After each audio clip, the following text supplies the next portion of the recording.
Christine. Christine, mag-uusap muna tayo.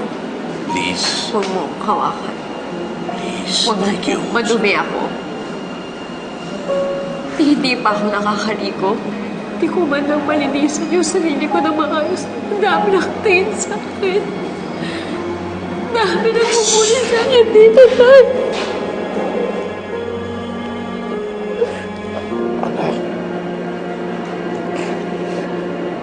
Anak, mabuo muna tayo.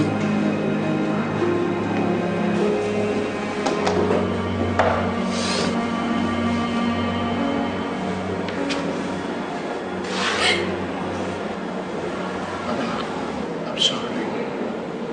I'm really sorry.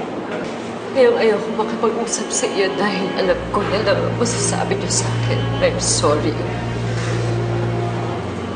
Hindi ko kayang tanggapin yung sorry mo.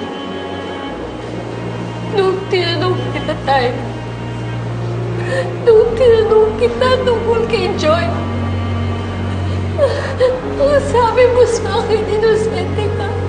Sabi ko sa'yo, paglalaban kita hanggang kamatayan. Ginawa mo akong tanga! Nagsinungaling ka sa akin! Anak mo ko!